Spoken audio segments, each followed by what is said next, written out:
Hello, hello, hello, hello, hello, hello, hello. So, tonight's Rising Vibes episode is a double header. So, the first part we'll have 57 Freddy on, and then for the second hour, we'll have Harris Auto Upholstery. Y'all know 57 Freddy is a partner of the Rick Ross Car Show, and then Harris Auto Upholstery is a partner of mine that I partner with to get the vert tops, any type of vert top that you have. So we'll talk about that, and we'll talk about so much more tonight. So if you have not submitted your questions, feel free to click off and go in my questions box and submit any questions you have. I have another phone so I can look at the questions that you submit because I may not see them rolling up on the screen. So I talked to Freddy a few moments ago, and he should be joining in just a minute. But if you have not subscribed to the YouTube channel, feel free to go ahead and click off and subscribe to the YouTube channel by clicking the link in my bio. I wanted to tell you guys thank you so much because it's been almost 5 years of Rising Vibes. So I saw Freddy join, and I'll go ahead.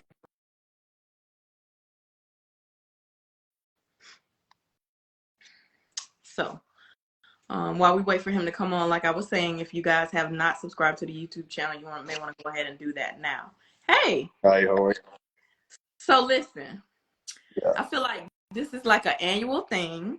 Yeah. We do this every year now. And what I do, because, I like to give people their flowers while they are here to smell them, right?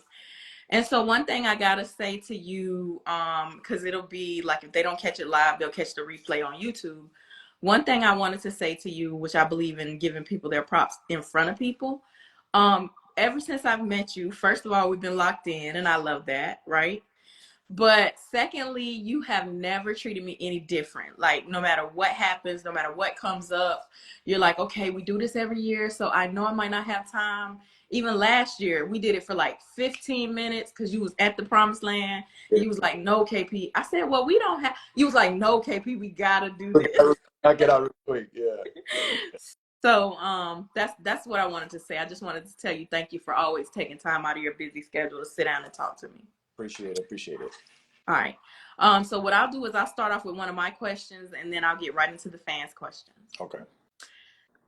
So year 3, how are you feeling? Like I know every year you're like, oh my God, I'm so busy. So this is the almost year 3 of the show. How are you feeling?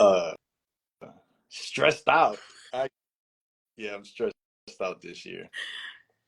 But I think you stressed out every year. You stress yourself probably more than. Yeah, because I mean, behind the scenes, you get like these crazy phone calls and these demands that people want. So you got to try to make everybody happy, and you already. What? It gets crazy. Well, the first thing is, you ain't gonna make everybody happy. Somebody gonna have something negative to say. I'm cool with that. Yeah. Yeah, I'm cool with that. So, how is there anything that we can expect that you can kind of like maybe drop like it's something exclusive that we can expect that we don't know, that we did not know about?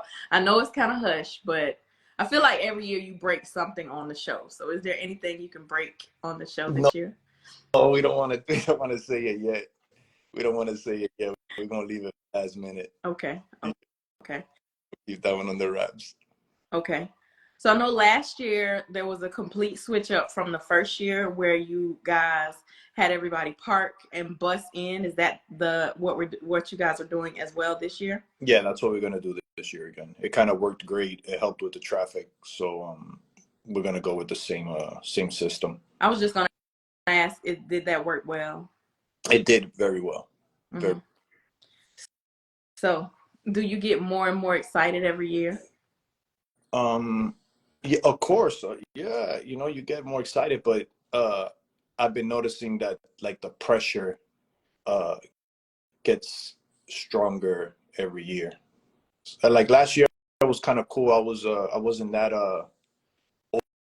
overworked, but this year I'm like mentally worked. You know what I'm saying? I'm mentally drained, like to the point that I don't even answer my phone. Like I don't even care. Like I just focus on what I need to focus on, and that's it. But this year I don't even answer my phone, and that's very difficult. Yeah, I know it's probably hard for you because you are like the phone ring, you like hello, hello, hello, hello. Yeah. So I'm sure you're so tired of saying hello, hello. Oh, What can I help you with? What can I do? What can I do? it's probably been like a month. And if I tell you, probably in the month, if I've gotten 40 hours of sleep is a lot. Like I spent the whole night up, like just pacing back and forth, pacing back and forth. So it's been kind of like rough. I just took a nap right now because I finally was able to like, oh, I'm kind of sleepy. Let me go to sleep for at least 2 hours. And I slept for 2 hours. Mm-hmm. I woke up to do this. Oh, thank you so much. So like usually you what come in the week of and you stay the whole week. Yeah. Normally that's what I do. The first year I was there for like a week and a half. The second year, the same thing, like about a week and a half. And this year I'm gonna do the same thing. I'm already about to leave.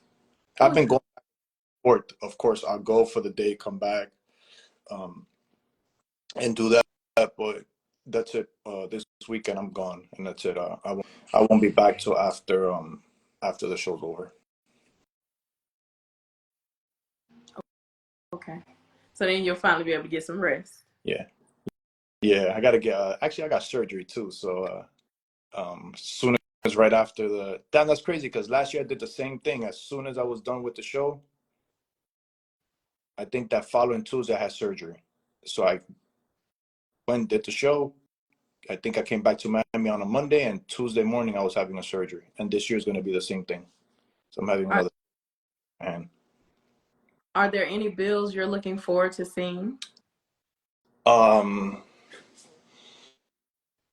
yeah, but I can't say because then it's like it'll kind of spoil. Okay. You know, it kind of spoils the surprise. But there's some new cars that are coming out, and I'm so like when I saw that they had registered, I'm like, damn, is this thing keeps getting the competition is definitely getting stiffer.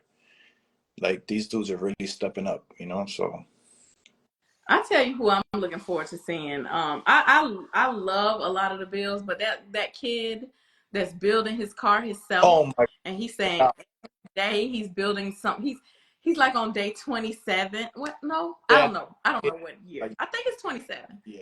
But he's doing something to his car every single day to come to the Rick Ross Car Show I, and network, I and hit he's him building it all the time. himself. Yeah, I hit him up. I DM'd him this morning. I showed it to Ross, and then Ross posted it, and then I sent it to him. He was like, "Bro, I've been so busy that I haven't even had a chance to look at it." So you could tell that the kid's working. But yeah, definitely I want to meet him. I think it's pretty dope. I just remember I seen he put a post when he lifted the car in the front of the house with the jack stands and the 2x4s, Uh-huh. and that's how we used to do it back then. Like I ain't had no money to have a lift, so that's how we would do it. Right. Pull the outside in the street and lift it off the frame right there. And He's actually in the comments, like, and I'm glad he's in the comments because he got to know I'm gonna be in his DM because I'm definitely getting him on my show yeah, after the show. I wanted to let him bask in what he's doing now. I didn't want to like yeah, overwhelm him because I know he's he don't have probably, time. So probably got a lot going on. So yeah, I'm gonna reach out to him after the show. So I'm glad he's in here. So he should expect to see me in his DMs. I love like things that are very because like I'm really a car culture enthusiast, right? Like I'm building my own car, but like I love to see other people building their cars, and even if it's not my particular type of car, I still have respect for people who spend their time and money building these cars.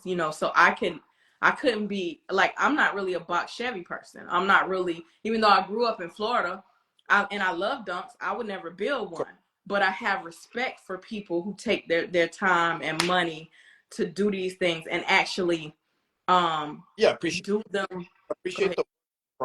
process. Like that. It doesn't really matter what car it is. I appreciate the work that they put into it. And the process that it took to get them there. That's what's important.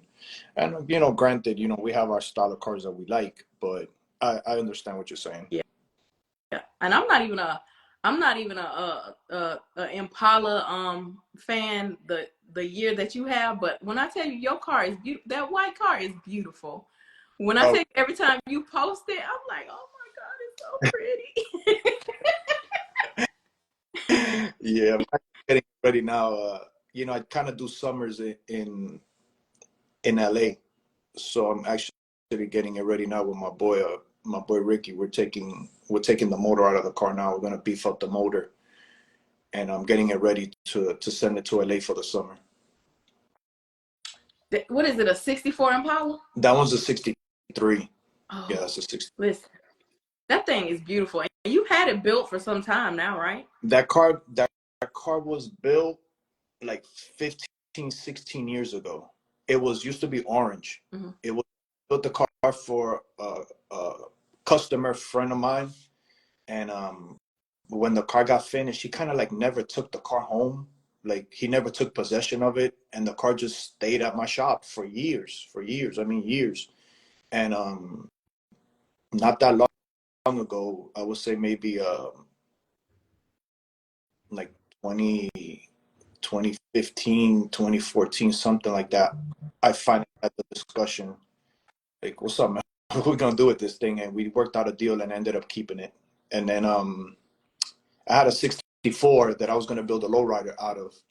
And one day, I don't know what happened. I took the car apart. I was like, yo, I'm gonna make this one a lowrider. Mm-hmm. And I took it apart. I sold half the car. I sold the motor that it had. I sold the motor, the whole full frame, wheels, tires. I just sold everything and just kept the body. And then redid the body and built me a new chassis with a new motor. Because, you know, hydraulic cars, you got to build them Right. different. So, and the car came out really nice. It's a really super clean car. And what I use it for, it's a very practical car.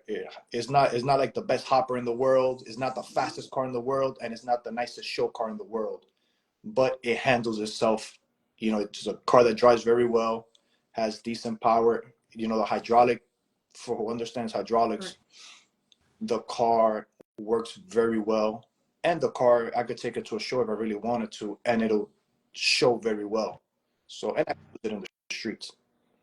To be honest, though, going back to what you said about how long you had that car, could have been put a shop lien on it, and it could have been your car. So that was really stand No, up of you he, not to do he that. paid. No, he paid me. It's not that he owed me money. Yeah. He paid me. He never owed me no money. It's just, you know, he said the car was too much for him, and he just never took it. He maybe took the car once in 15 years, like 15, 10 years that he's owned the car. I don't remember, but maybe once or twice, and then he just dropped it off at the shop and never took the car back. Like he just didn't care. Until one day we just worked out a deal. Listen, I'm trying to be. I don't know who Buddy is, but I'm trying to be on his level. You could just drop a call and not come back and not work. Listen. Tell Buddy I'm gonna be like him when I grow up. Yeah, you know, we got like cars. You know, those dudes are different. You know, though, a lot of guys and ladies, for that matter, in the car culture are car hoarders. Yes. Yeah. Listen, these people have cars on cars on cars on cars, and they don't even really see nothing wrong with how many cars they have. No. No. And there's dudes that like don't even finish them. Like they'll start every car and not. Like I don't understand that. One has a full frame, but doesn't have a paint job. The other one has a paint job, but doesn't have a frame. The other one has a paint frame, but that one doesn't have a motor. Like they're all incomplete. But if they was to put everything out of one car into one car, they'll have a finished car. But these dudes, yeah, I see it all the time. That's why I'm so diligent. I'm gonna finish this one car I'm working on. I'm not buying another one. I'm not doing that. I am gonna finish this one car, and then we'll move on to something else. I refuse to be a car hoarder. How I am.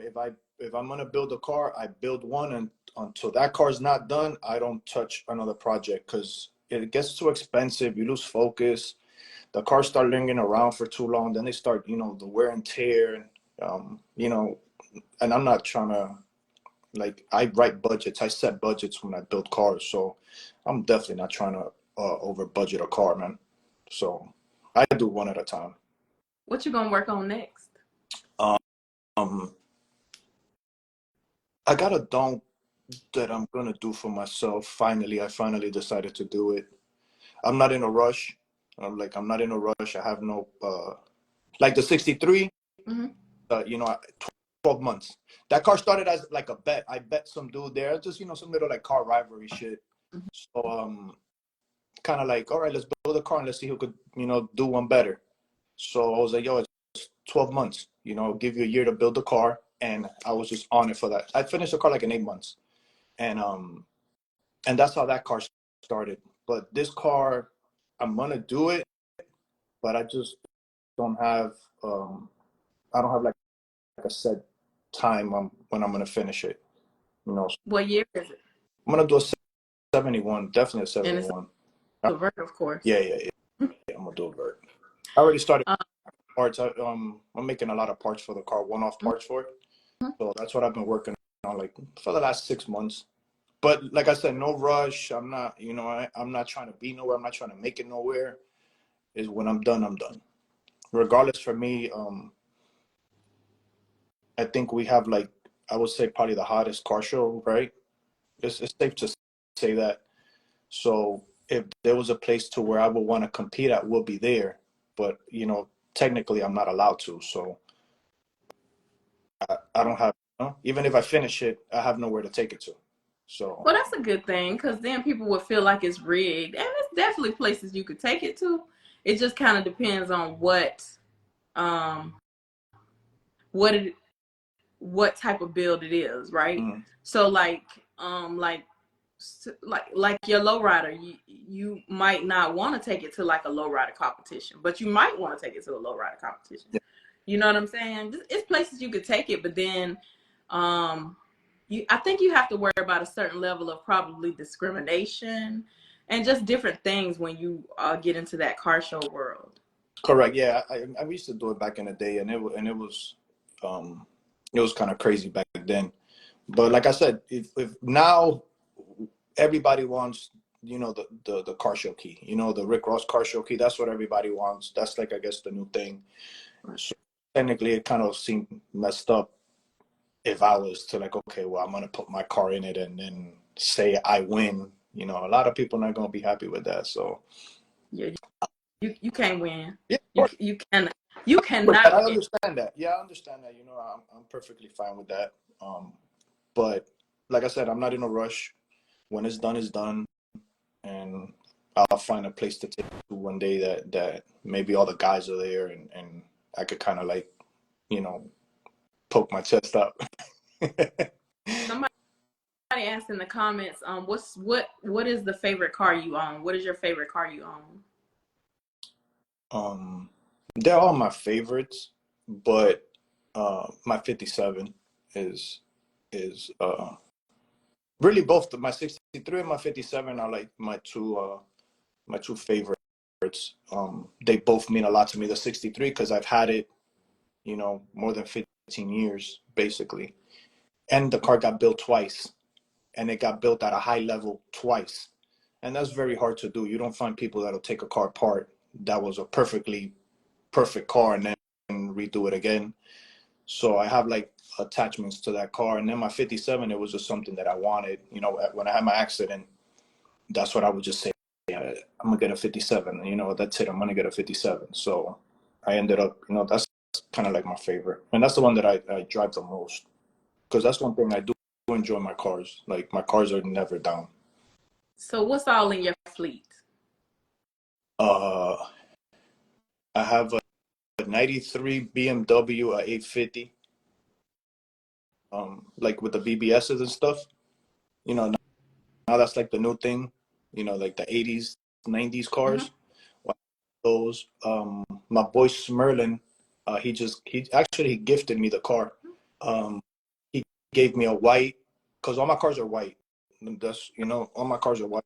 Um, he gifted me a '95 S500. Oh. So I have it there. He bagged it. I was gonna bag it anyways, but he ended up putting bags on the car, and I just ordered the wheels. So I have the '93 BMW 850. I got the S600. It's a '95. I got my '57 convertible. I got my '63 hardtop. I have a Denali truck Mm-hmm. that I that I I like don't those. I don't drive. Um, I have a Rolls Royce or a Mm-hmm. Wraith, and then my favorite car is a 2020 Nissan Altima. And I yeah, that's what I drive every. Why is that your favorite? I just love everybody that knows me. Like I just love like little Sentras and Corollas and small cars. I mean, you can go anywhere. Nobody bothers you. Nobody sees you. Go to the grocery store. You can be normal, but yeah, my Altima. I get um like guys make fun of me all the time when they see me in it. So They call them baby mama cars. yeah, oh yeah, a little slider. I call them sliders. So you always need a slider in the fleet. Right, So right. that that's what I drive every day. And I said like all my cars are white. Um, I never knew the importance of a little slider until I started driving my Camaro, and more people started knowing who I was. I was like, hey man, I gotta get me a little car, a little incognito car where nobody knows it's me pulling up. no, they don't bother you. You can pull up anywhere. So like I said, I always keep one of those around, one or two around. Even when you gotta have them and give them away to little certain someone's. That's crazy. Um, what has been the hardest part about doing this show every year? Meeting people's expectations. Um, I deal like with like the stress of it. Ross, like Ross sells it. Ross just sells it. He does what he does, and that he's very. But I got to deal with the stress and the demands of people, and some of the things is like I get where you're coming from. From your point of view, I totally understand. But damn, man, put yourself in my shoes, and then worry about, let's say, 600 car participants that we have to deal with. So we have to kind of make the rules based on the masses. It just can't be about you alone. You know what I'm saying? So a lot of people uh, don't like it. They think it's about them. So dealing with with trying to satisfy everybody and meeting everybody's expectations is probably like one of the most difficult things to deal with. And then I ain't gonna lie, some of y'all men, y'all is so difficult. Y'all, you want it your way and immediately. And this is something that I have had to learn, being that I sell G body parts. I'm like, listen, sir. First of all, you're gonna calm down, and you're gonna help me help you. Now, Yeah, what kind of agreement can we come to? yeah, some of Take all that bass out your yeah, voice, and let's yeah, talk it out. yeah, yeah. So, what's been the most rewarding part? Seeing this event grow, every time that you think there's like no thrill, no excitement, like when the show becomes when something becomes stagnant, um you kind of lose you kind of lose that feeling for it. But every year this show seems to get more exciting. It's getting more exciting. The level of competition on the cars, like I said, is getting there. For me being a competitive guy, um I'm happy to see that.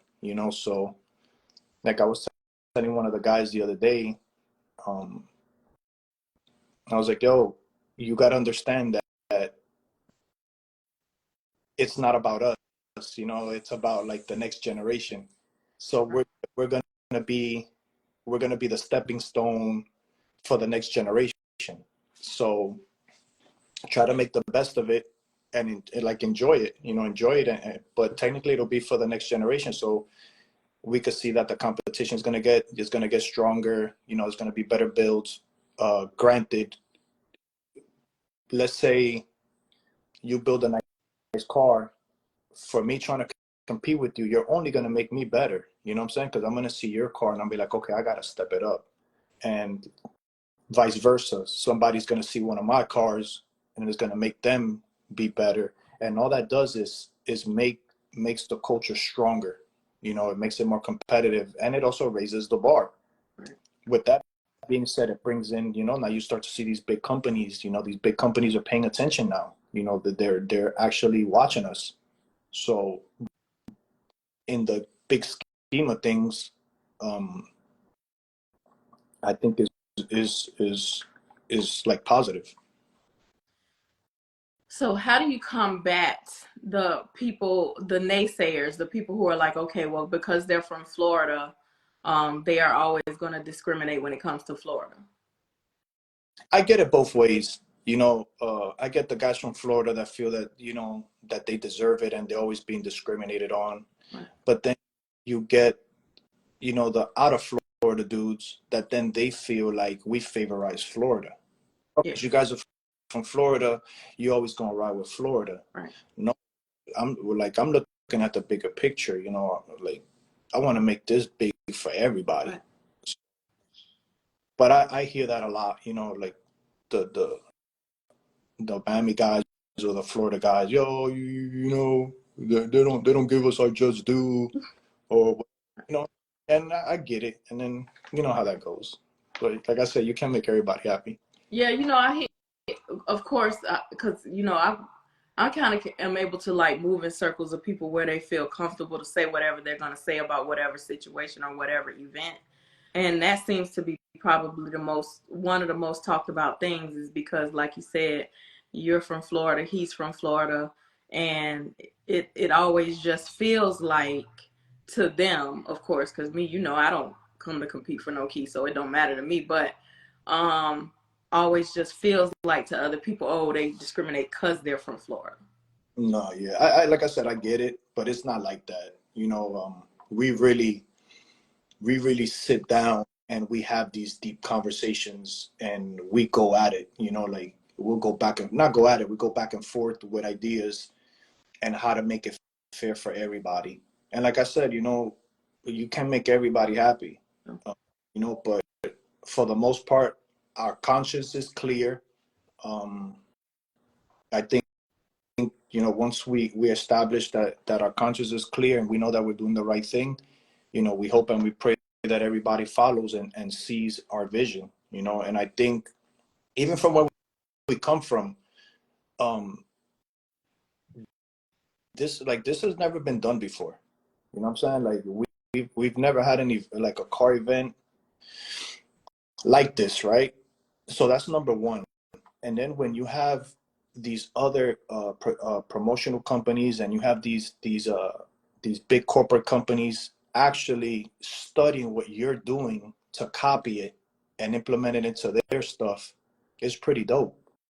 You know, so let alone what we've been able to accomplish. And then now when you see these bigger companies that have experience, have years behind them, they have the resources too, they have the funds, they have the back to do it, and they sit there and they look at our stuff. They copy what we're doing. So bro, if we got these people looking at us, then support what we're doing, because we're gonna give it back. Nobody gives away the words that we give out. Right. Granted, there's only 6-7 of them, but then we can't give out 500 keys. You know what I'm saying? Is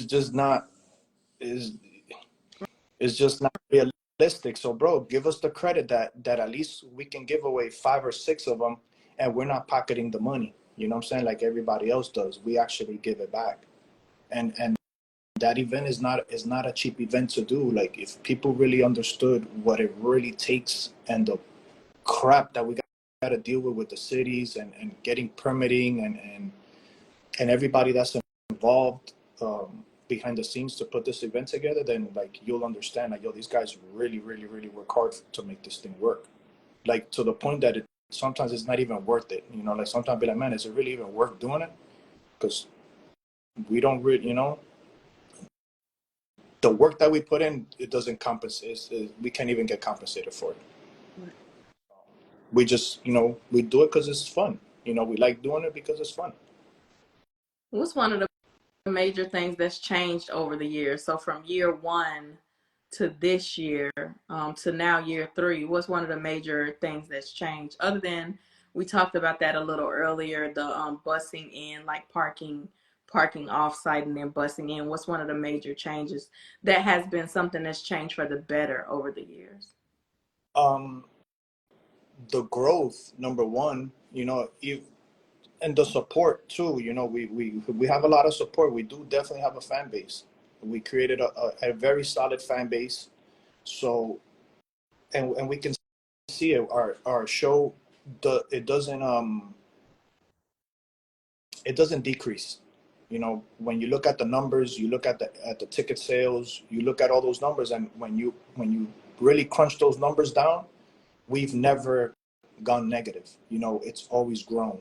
Even sometimes we have to restructure it, uh, and give here or lose here, win here. Even when we restructure it, our event has always grown, and we're in a recession right now, so the economy is really not there. They're not guys are not building cars and spending the money how they used to. So for us to still maintain that is pretty dope. Speaking of that, what did they say? We've been in a recession now for about what, maybe 8 months? Yeah, give or take. It was technically it was last year. Last year was kind of like the breaking point. Mm-hmm. But you could say a solid good 8 months. Um, you've seen how the money slowed up. Right. That spending is no longer there. Man, after that PPP money ran out, see, a lot of people did. See, first of all, let me just tell you, I had my business before COVID, so technically I could have got people. Correct. I did not. I was like, I ain't going to jail with everybody. I'm not. I'm going to be all right. Now you kind of regret it, right? Man, I regret it too. I'm like, hey, if they send it around again, I'm gonna get my money. Well, that's what I said. We need Trump back in office, boy. That's it. I was like, I thought everybody was going to jail. Ain't nobody been to jail. I have my opinion on that, but we'll leave that for another. Yeah, another story for another day. But I'm just gonna let anybody know I'm getting my money. Yeah. Give us, boy, run that up again. You're gonna see. Right, because them folks is getting so much money, and they did not do the right thing. I ain't got nothing to show for it. They got a dump. That's it. They got a Chevy. That's it, boy. And some of them gonna be selling them shortly. Oh boy, I see it all the time. Them dudes out in a minute. Them dudes that were huffing and puffing last year, you don't see them dudes nowhere. Right. Shit over with. So you mentioned you're 63. So was that your dream car to build, or if you have not built your dream car, what is your dream car to build? No, I already did it. I had a 60 back in the day, back in like 2000. I started building a 61 Impala. That did very well at that time too. Built it. So that was kind of like my dream car, my 57. And then I always wanted a hardtop 63 or 64. So I've done them, there's not a car that I body Camaros when that was like popular. I did those, the trucks, the dualies when they were bagged and laid, I did that back in 2012, lifted trucks, whatever. I've owned everything. I've had everything. So you're not even that old, and you done already built your dream car. So what's next for you? Like, if you've already built your dream car and you are a car guy, what you gonna do next? Now is like, now you acquire, now you start like stacking cars, you start hoarding. We start hoarding now. Right. So yeah, so we'll start hoarding. I'm actually working on this house that I bought like 2 years ago. Mm-hmm. And that's another reason too. I've been kind of slow. I don't have a place to work out of. Okay. So, yeah, where I opened up my shop at when we first opened up. I retired from that same address. I was there for 22 years, give or take. And the rent got so high that the books just wasn't adding up. So I was like, at this point, I might as well just retire, and I could sit at home and not do nothing versus losing money here. You know, at this point, the shop wasn't even making money anymore. You know, it was just getting by. Right. So I bought this house 2 years ago that I've been working on, and I'm in now finally the stages of building a 12-car garage. Once I get that finished up, then I'll start, you know, hoarding stuff. Please don't start hoarding. Listen, No, but I finished my cars. I'm not that type of dude that just buys stuff and leave it there. No, I don't. All my shit gotta work. But I'm gonna start hoarding some stuff. You know. I, you, you know what I think would be dope? I got a homeboy, and he got 1 year of every dunk. He loved dunks, right? He got 1 year of every dunk, but he got a vert and a hard top in each year. And I'm like, bro, that is a lot. And all of them, some of them stayed original. Some of them he put work into, you know, put rims and stuff. But he's also not a social media person. So you would never know. He kind of like you say, he got like a stupid count car garage, and he just walk out and look at his dunks, and he very rarely drive them. And yeah, yeah. For personal pleasure. Yeah, as right, long that's the feeling I want. I just want to like go by the house one day and just open the garage and just look at them and leave. You know, that's what I want. You know, I want that peace of mind. You know, that I know that this belongs to me. I always paid rent. You know, I never owned a building. You know, I always paid rent. So now, like, I want to own my building. right. You know, it's I think we live in a time now too where social media has made everything like you got car guys and then you got guys with cars and girls too. Like you got car guys and guys with cars. And the guys with cars want to be so social media popular that they are kind of clouding it for the actual car guys. That's You know, that's my argument with a lot of these guys. You know, and like, stay in your lane. You're just a guy with a car. You know what I'm saying? You're not. You know what I'm saying? You're just a guy with a car. They want to. You want to be an influencer, cool, but their presence is so strong on social media. That is great because I love it. But for you being a consumer, you need to understand the difference of an influencer that's just selling you shit versus a car guy. You know, like, these guys really do this shit. Because there's guys that right, post, you know, there's guys out here that post shops, and it's because they're getting something for free. You know what I'm saying? There's some type of deal going on behind closed doors, and they're low key selling it to you without you even right. noticing. And I'm like, yo, bro, how can you even promote uh, this type of work? You know, how can you sit there and actually promote this shit? You know, this is trash. But you know, the consumer for some reason eats it up. They've been able to trick these guys into thinking that they're actually car guys, Right. and they're not. They're just guys with cars. And But God forbid you say something, because now all of a sudden you a hater. I'm the perfect one. I can't say nothing, bro. Every time I say something, I voice my opinion, boy, fucking lightning strikes. At least you know. Oh yeah, yeah. Yeah, so I gotta tread lightly on the things that I say, because when I say it, it is definitely a problem, you know. But it is what. Second time I've seen that question pop up, and I'll let you answer it, but I feel like I can answer it. But it says if a shop is charging hourly, how do you know if you're being billed properly?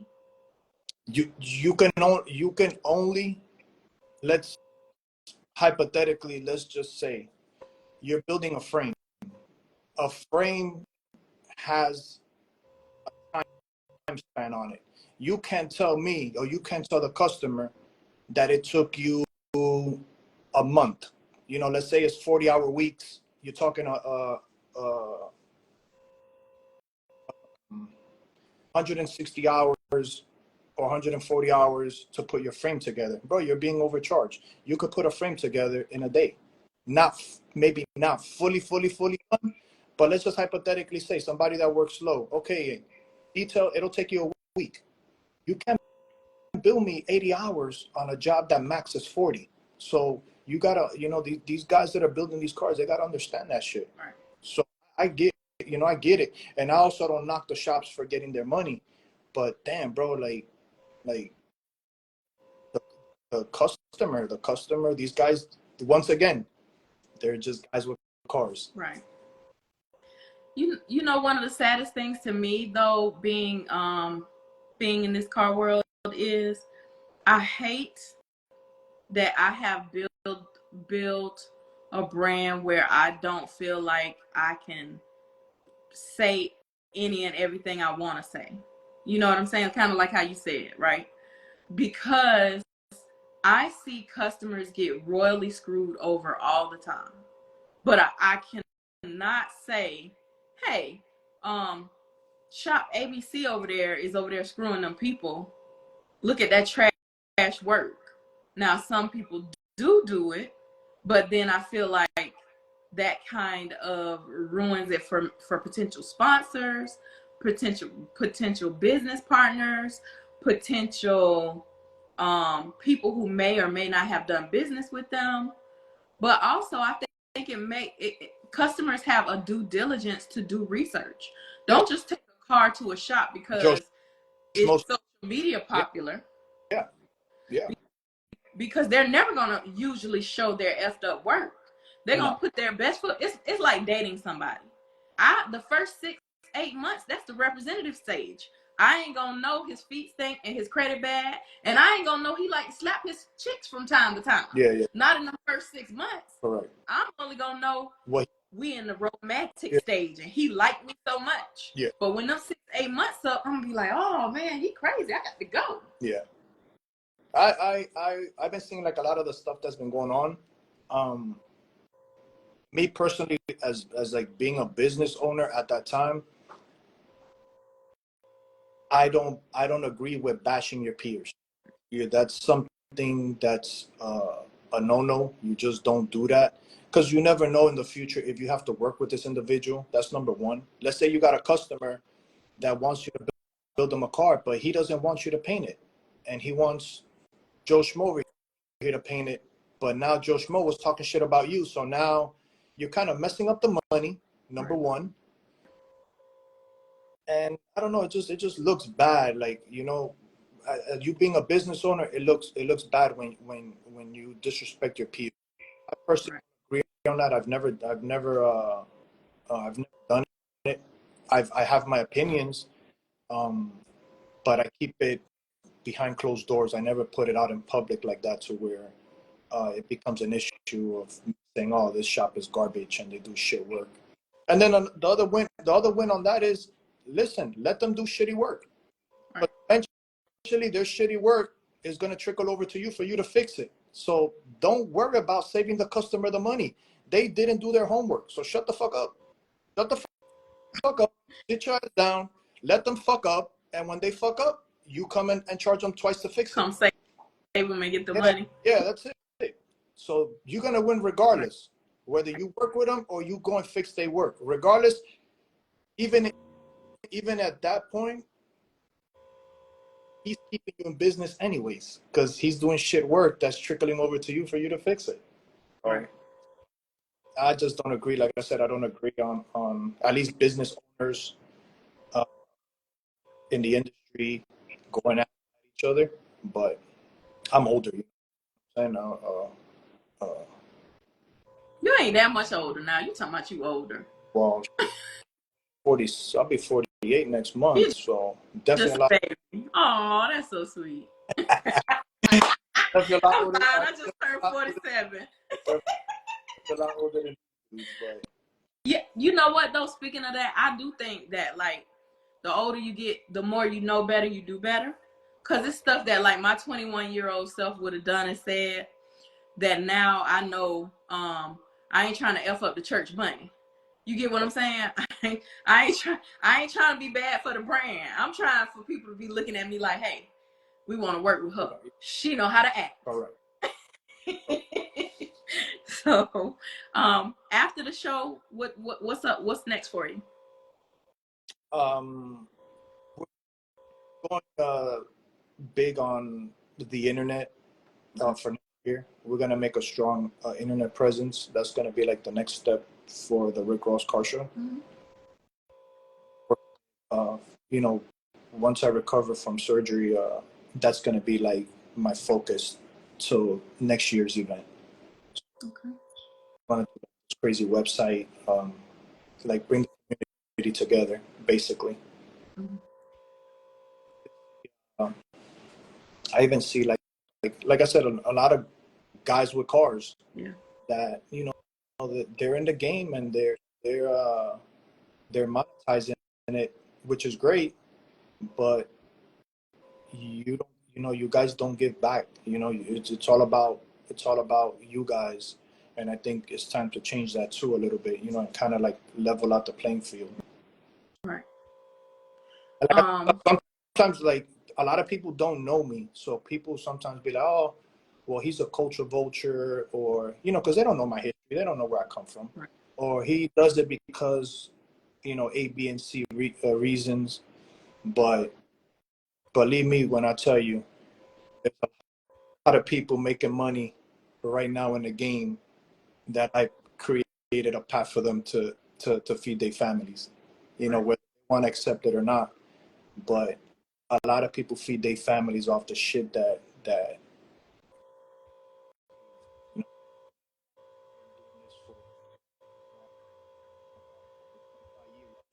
know, I was doing this since really young.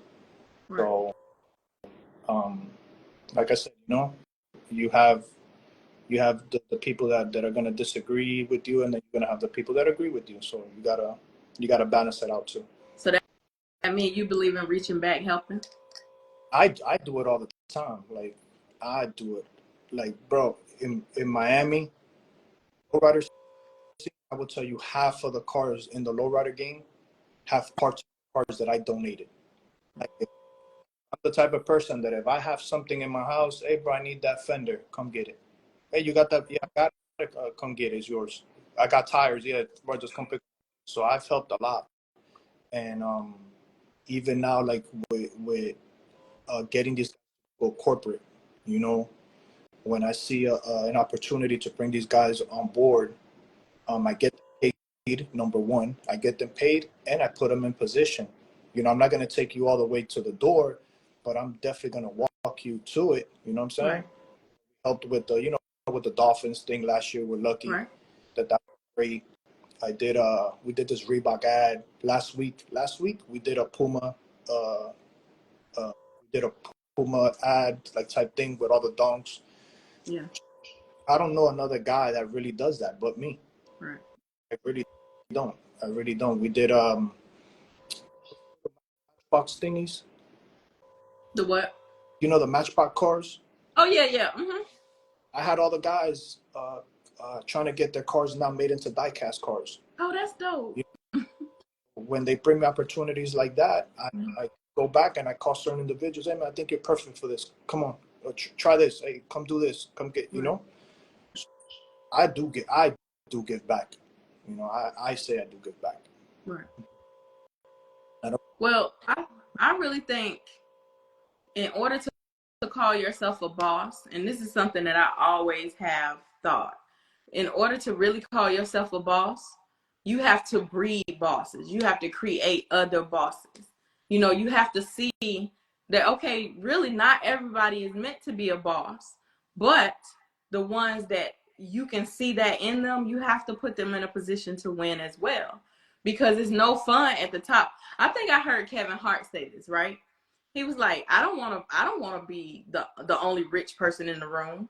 Hell I no. I want all the people around me to eat and be well off too. Cause first of all, I don't want to be worried about if they're gonna try to do something to me to get the money. So if we all winning, it's no reason for anybody to be jealous.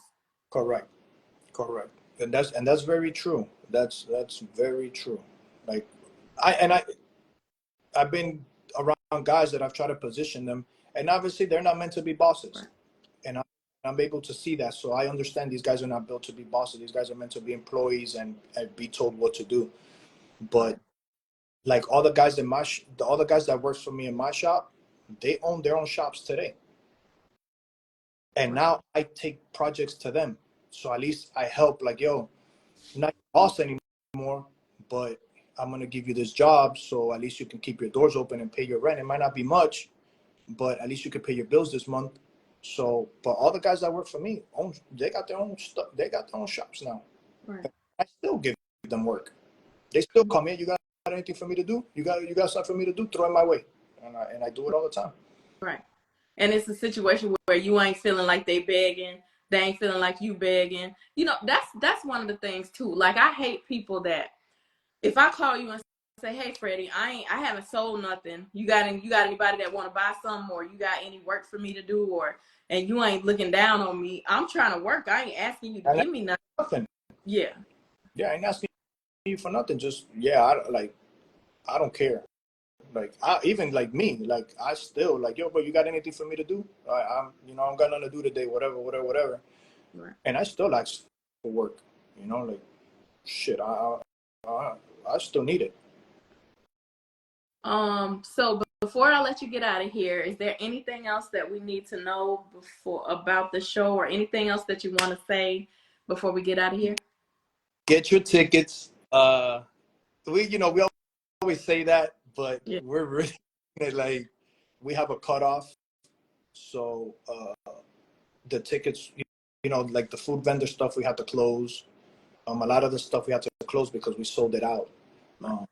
We extended the general admission. We pulled a permit for X amount of people, and we passed that. So we had to reapply for another permit to allow more people on the property. So we had to like restructure staffing. Now we had to add more staff, more police officers, more this to keep up with the people that were coming.